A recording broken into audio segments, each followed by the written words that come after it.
inmate at the highest custody facility in Georgia is able to smuggle a gun, kill himself after killing a staff worker that works for a civilian food service company called Airmark. They don't know exactly when or how the gun was smuggled in, but all the signs point to Miss Grace and Hart, inmate who killed her and killed himself. Yet, with so much corruption going on in this prison, it makes you wonder what really happened. The understanding, inmate Hart is in prison for voluntary manslaughter and aggravated battery. He has a potential release date for 2043. He is at one of the highest custody facilities in the state. Just less than a year prior to this incident with the gun, an officer was stabbed in the back over 27 times after he was whacked by an inmate for failure to search him properly, and he'd be hit up. And about a year and a half prior to that incident, 7 people were killed at that same facility. 2 were killed while Department of Justice were doing their inspection, and another wasn't even found for 5 days that was killed in this secure prison. And just recently, 150 people were arrested in an alleged multi-state criminal enterprise using drones to smuggle drugs, guns, cell phones, and other contraband. The 150 arrested, 8 of them work for the Department of Corrections as officers. They were so overwhelmed they had to call the FBI to crack down on contraband in a state facility. They found 87 drones, 22 unnamed weapons, 273 contraband cell phones in the facility by the inmates, and 180 that they found from people like officers and other civilians making the plays. 185 pounds of tobacco. Now let me give you the math on that. They took tobacco out of prison, so one tiny little cigarette goes for about $5. 67 pounds of marijuana, that's probably, you're looking at total profit, maybe $150,000 inside there. You can roll up a little tiny thing and it'll sell for $10 in the compound. 12 pounds of methamphetamine, you're looking at millions of dollars. 51 pounds of ecstasy, millions of dollars. Everything in prison is quadruple, 10 times the amount, depending on what it is. Like a cell phone at Walmart that you get for like 20, 30 bucks, $500 in prison. Not to mention, this facility where the shooting happened is one of the highest security facilities. It's also responsible for the most homicides in 2023. It sounds like maybe something a little more is going on, because you mean to tell me that inmate Hart, it just doesn't make sense. Inmate Hart, 34 years old, convicted of manslaughter and aggravated battery with a deadly weapon. Got about 20 years left to do. Grace, 24-year-old food service worker, civilian that works from the outside, is able to get past security after 7 murders, 150 people indicted in a federal RICO act for contraband, including meth and guns. Officer killed, another inmate murdered, whacked, isn't even found for 5 days. 2 of the inmates that got murdered of the 7, what? They did it in front of the Department of Justice. They're the people that come in there and do the inspection. If that's not making a statement, I don't know what else is. And it's not uncommon for inmates to work in food service. I worked in food service in the morning. You go there, especially at a high custody facility like I did in HCI.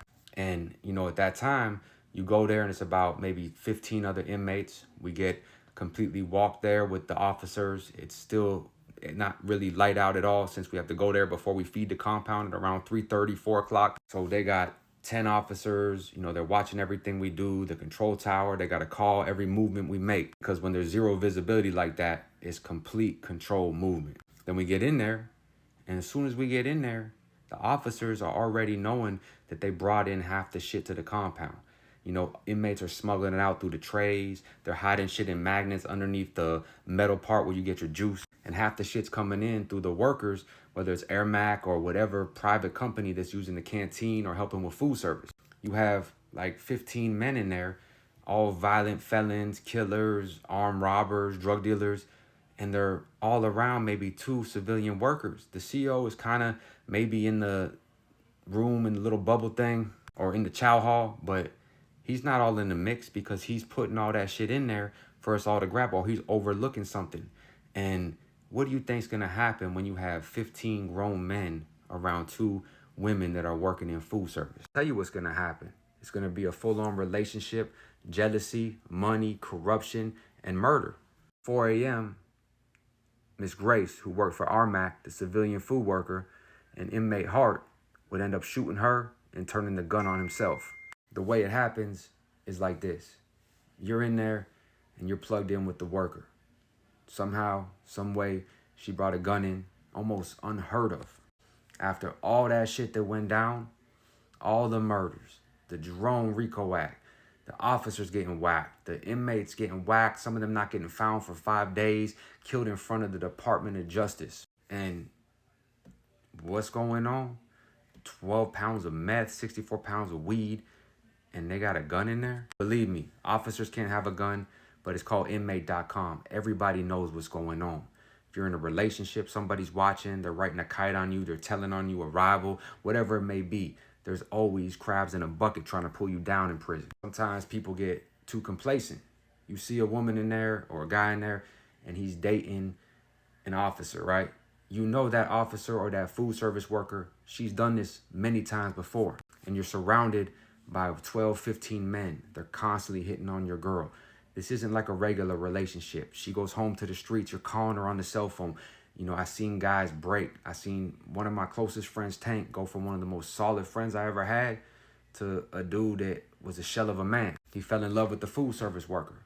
Meanwhile, she's bringing it in for everybody. You know, cell phones and contraband, and all these dudes are working there. So you got a bunch of dudes that haven't seen women or haven't interacted with women in years. And it turned out that she ended up getting Tank locked in confinement because he was getting too jealous. And we're all telling him, what do you think is happening here, bro? And she was like, he's fucking up the money, and got him locked up. She told an officer to get him out of here because he's going to fuck up the program. It didn't go down like that. Inmate Hart had her bringing in a lot of shit. They obviously knew that the Georgia Department of Corrections would let anything go. And he told her, look, we're going to get a pistol in here. We got a lot of dope to get off. We can't let nobody fuck with us.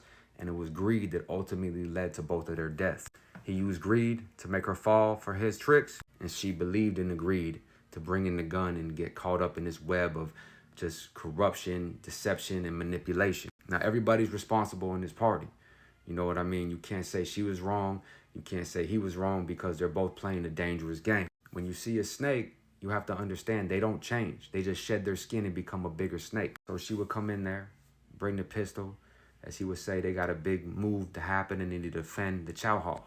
Maybe he told her something else, a murder for hire, whatever it may be. But he told her we're going to make a lot of money off this.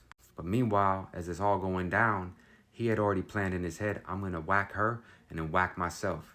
Because he's seen her flirting with everybody, flirting with the officers. He's hearing all the rumors. He's basically just breaking. He's calling her what's going on. Other inmates are calling her. They got pictures of her. That's what they would like you to believe, right? I mean, it sounds very plausible. It could happen. He snaps. He gets the gun, makes it seem like he's going to use it for something else, kills her, then kills himself. But in all reality, when you're in a facility that has so much contraband, so many murders, so much corruption at the highest level, the feds had to come in. The inmates were missing for 5 days after being killed. Like, where the fuck did they go at a high-level facility? After drones were dropping in pounds and pounds of meth and weed, cell phone, multi-state agency task force coming in. Sometimes things ain't always what they seem in prison. It would seem almost impossible for someone to have a gun brought in there after all that. Officers getting stabbed in the back, and a food service worker who's a civilian, they got to go through a way more harder checkpoint because they don't go through their briefing and they're not friends with these people for 10, 15 years. This is a 24-year-old rookie that's just working in food service, going from institution to institution every other year or so.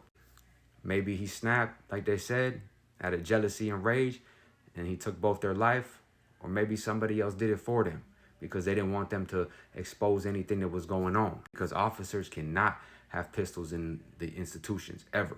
It doesn't matter where you're coming from, what your rank is. You have to put it right at the little checkpoint in this little lockbox and get it when you leave. They got the officers in the towers with the rifles and the ones that do the checkpoints and stuff like that outside of the prison. However, with all this going on, we're talking about millions of dollars worth of money. We're talking about officers getting stabbed in the back at one of the most high custody facilities in the state.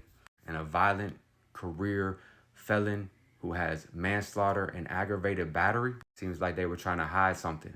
They didn't want nothing to get out, in my personal opinion. 7 people killed, 2 in front of the DOJ. 1 was gone for 5 days. You do the math. It's a dangerous place. Stay out, stay free. Us.